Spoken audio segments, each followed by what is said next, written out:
The Vikings remain plundering abroad, this time taking their longships over to London. Their opponent, the Cleveland Browns, have pulled off one NFC North upset so far this year. Can they manage another? We'll find out in the simulation, but first, we have to make our drink, the Bloody Elves. So, hi Browns fans. If any of you are watching this, I'm sorry, I didn't think you would be in one of these episodes. But what was I gonna do for Cleveland? Minnesota, obviously, is a regular at this point, having appeared in every week except for week 3 so far, though thankfully they don't appear again until week 8, and then not until week 17 after that. No shade, Vikings fans, but I can only come up with so many drinks for y'all. That being said, Minnesota's representative this week is actually a pretty strong contender, even having Viking in the name. It is Vikings Blood Mead.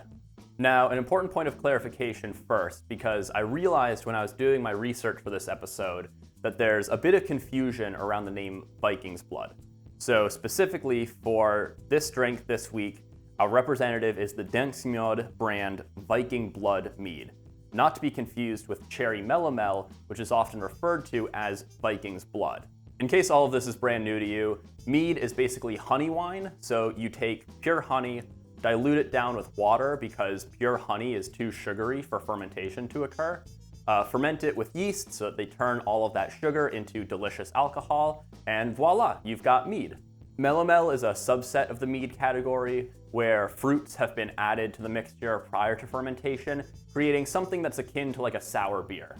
So, clarification, Vikings Blood 1.0 is just a normal mead that's had hibiscus and ginger added to it. Vikings Blood 2.0 is a cherry melomel typically. Anyways, this stuff is absolutely delightful. Being a mead, it's relatively sweet, which is incredibly dangerous considering that this is 19% ABV. Flavor-wise though, the hibiscus and the ginger are both relatively mild. The sweetness of the honey really kind of dominates the palate, but it is incredibly enjoyable. I would highly recommend this as a sort of starting point for anybody who's looking to get into mead and is looking for something that isn't going to be too challenging to someone enjoying it for the first time. And I can assure you that after this drink is made, this bottle is not lasting long in my apartment. God, especially not after this game. The Browns. You may be a terror to your own fans, but surprisingly, it was not a nightmare to find a drink for your team. Then again, considering how much Browns fans have to drink to get through any given Sunday, I suppose it's probably not that surprising. And I'm speaking from experience when I say that. I was close friends with a Browns fan in college. Cleveland's representative is the very creatively named Brown and Orange cocktail, which was created by Dave Taha in 2022. This drink is basically just a glass of rye with a bit of Amaro Nonino added to it and some bitters. Amaro Nonino is an Italian herbal liqueur, a little bit bitter, a little bit sweet, kind of filling a similar role in this drink to the sweet vermouth in a Manhattan. Now Dave really doesn't pull any punches in describing his thought process behind this drink. I want to quote him verbatim, quote, "This cocktail is basically just whiskey and bitters because Cleveland Browns fans are just that, drunk and bitter. The Amaro lends a touch of sweetness, which acts as the hope we fans have for a perennially doomed team." Oof. I mean, there's not really more for me to add to that. I'm honestly feeling kind of bummed out just being around all of this Cleveland Browns talk. So, you know what? Let's go somewhere happier for this matchup. England. Oh God, no, what?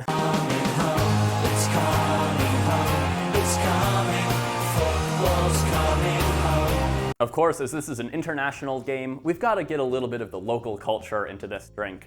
And for England, what better option is there than tea?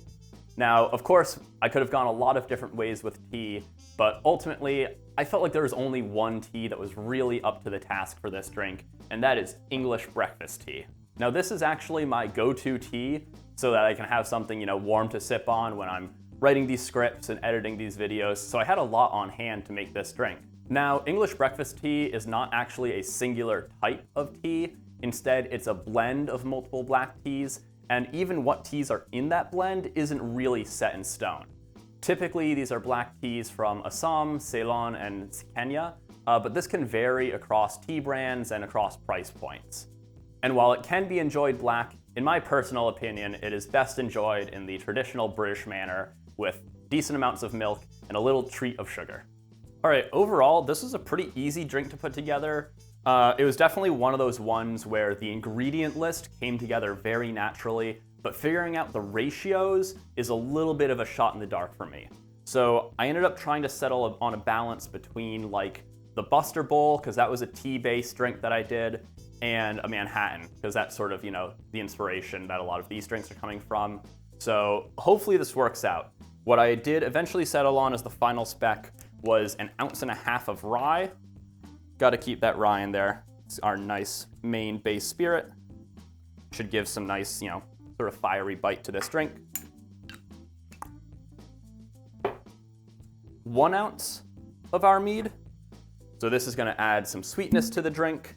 It's going to add a little bit of those sort of, botanical is not the right word. Spicy notes, I guess, from the ginger, from the hibiscus. Maybe botanical is the right word. What does ginger fall into? I feel like there's a category ginger is part of, and I just can't put my finger on it. And then 2 ounces of our English breakfast tea.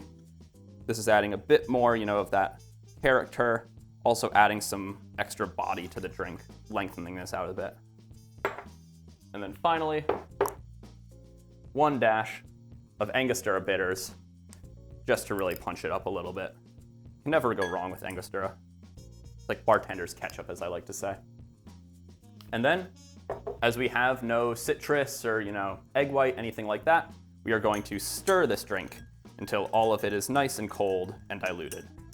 All right, once we're feeling good about that, we are going to take a rocks glass and strain this in there over a large cube of ice.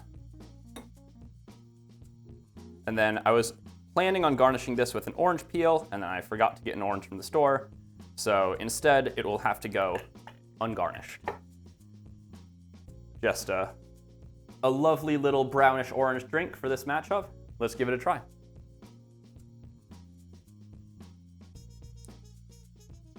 Oh, also, I'm realizing I didn't say the name for this drink. I went back and forth on names for a lot because I couldn't quite nail down a good name for this one. And the one I eventually settled on was Bloody Elves, because it's the Browns and it's Vikings blood and it's British. I thought it was clever.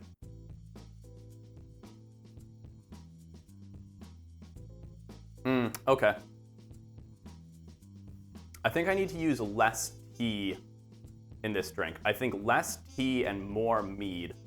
I think honestly, even just flipping the ratios of those two, so that it was 2 ounces of the Vikings blood and only 1 ounce of the tea might be good. I think also I should have chilled the tea for longer before adding it to this drink, because I think because the tea was still quite warm from when I had brewed it, it melted a lot more ice than you would normally get just stirring a drink. And so that really diluted down this drink a lot. And the end result is not bad. There's none of these ingredients on their own are, particularly offensive. The combination of them doesn't rub your taste buds the wrong way. But because it's been kind of diluted down, it doesn't punch in the way that I would like a drink like this to punch. Instead, all of those sort of, spicy, bitter notes from the bitters and the rye, they just kind of roll across your tongue. And it's not bad. I think, honestly, this kind of reminds me of a Japanese highball, right? Like, it's very popular, and actually, honestly, I brought Japan into this, but even just staying in England, right? When Winston Churchill would have his scotches, right? We've heard the stories of how much scotch Winston Churchill would drink during World War II. And, don't get me wrong, he did drink a lot of scotch, but when he would have been drinking those drinks, he wouldn't have been, pouring just like a 2-ounce pour of it into a glass and then shooting it neat. Typically, he would be having scotch highballs, where, he's pouring himself, a bit of scotch and then diluting it down with water. So he's still getting some of that, flavor of the scotch, but the drink is mostly speaking water. And I think, honestly, that's kind of what we've created here. I'm starting to come around to this drink a little bit, actually. It's very easy to drink because it is so diluted. And I think because I'm so used to cocktails, being very punchy and being very sort of, dense in both mouthfeel and flavor, having something like this, which is so much lighter and just kind of flows across your tongue, kind of caught me by surprise initially. It's like, I'm trying to think of a good analogy. I feel like there's a drink on the tip of my tongue that I'm thinking about, where it's like you're used to it kind of being creamy and kind of having, like a more substantial mouthfeel, and then you have it, watered down initially, and you're like, this is watered down, this sucks. But then you actually go back and try it again without that expectation, and you're like, actually, this is quite nice. I think honestly, for an early morning game, yeah, a drink that isn't super demanding like this is actually quite nice. So, you know what? I've come around on this. I think this is nice. And with our drink made, let's get into the simulation. All right, kicking off nice and early here in London, the Browns get the ball first and go to work from their own 22-yard line. However, they immediately run into the buzzsaw that is this Vikings defense, getting stuffed 4 yards behind the line of scrimmage and going 3 and out. Now, JJ is under center for this game because it was simmed pre-injury, but there's a chance he's back for this game. He doesn't do much on his first drive except eating a third down sack from Shelby Harris to also go 3 and out. Halfway through the first quarter, we're at a grand total of -5 passing yards, and the crowd is starting to regret buying their tickets. But thankfully, Justin Jefferson is here to rip off a huge 63-yard catch, flipping the field and injecting some offense into this game. However, the Vikings fail to find the end zone on that drive, as this pass to Hawkinson on 4th and 3 sails out of bounds, keeping the score firmly stuck at 0. With the ball on the 7-yard line, the Vikings say, what if we just score with our defense instead? Strip sacking Flacco and recovering the fumble in the end zone for a touchdown. Now, this game was simmed before Aaron Jones' injury, which the Vikings are very grateful for, as he rips off a 32-yard run here down to the 3-yard line. However, despite having Aaron Jones and the ball on the 3-yard line, the Vikings can't punch it in against this Browns D-line. As a result, JJ drops back on 3rd down and takes another sack, backing them up to the 9-yard line, where they settle for the field goal. Halfway through the second quarter, the Browns are trying to get a drive going, starting with a short pass to Jerry Jeudy, which is jarred loose. Vikings recover the fumble with excellent field position. Sick of being sacked, JJ just takes off and runs, taking a shot at the goal line, but somehow managing to get the ball across for a 12-yard rushing TD. Later on, Browns make it to Vikings territory with 4 seconds left, but instead of spiking it and kicking a field goal to make it a 2-score game at the half, they try for the touchdown, but Jerry Jeudy can't hang on to the ball again, and they remain down 0-17 at the half. On the Vikings' opening drive of the second half, JJ lofts up a jump ball to Thielen in the back of the end zone, which is broken up, leaving the Vikings to once again settle for 3. Facing a 4th and 17 in the fourth quarter, the Browns are down too much to settle for a field goal here and have to go for it. Flacco finds Jerome Ford on a short pass, who gets so close but is brought down just a hair short of the sticks. The Browns defense forces a Vikings 3 and out, and the offense again finds themselves in a do-or-die 4th down with just over 4 minutes left.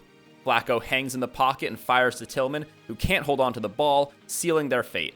At the very end of this game, they decide to go for a Hail Mary, but there is no God in Cleveland, and their prayers go unanswered. Vikings blank the Browns 20-0. Do I think a shutout is particularly likely? No.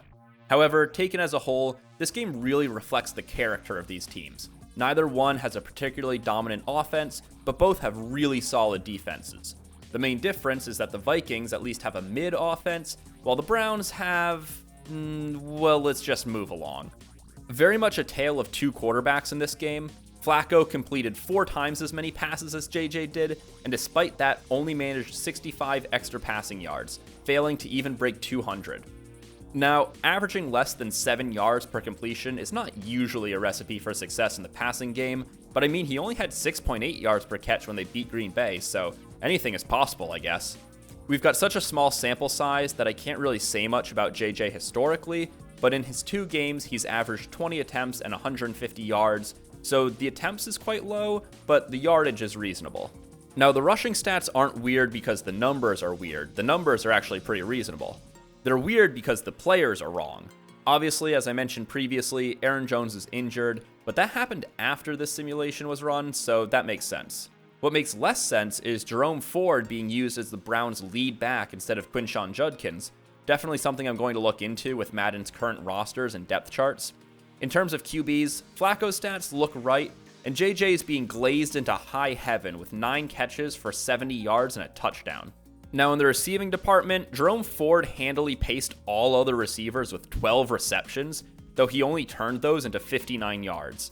He is actually the Browns' leading receiving back, so it's not the craziest result, but this is still 2 to 3 times the targets he usually sees.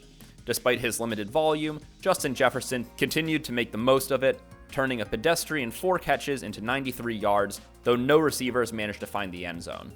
Way down at the bottom of the stat sheet is Hawkinson with a single catch for 5 yards. One player who is missing from this sim is Jordan Addison, who should be returned from his DUI suspension by the time this game takes place. Now, in the Monte Carlo sim, I was able to correct the rosters, with Carson Wentz starting at QB and Jordan Mason the starting running back. I did fail to elevate Quinshon Judkins up to the starting role over on Cleveland's side though, but the sim seems to think Jerome Ford will do just fine, albeit with a much more reasonable 2 receptions.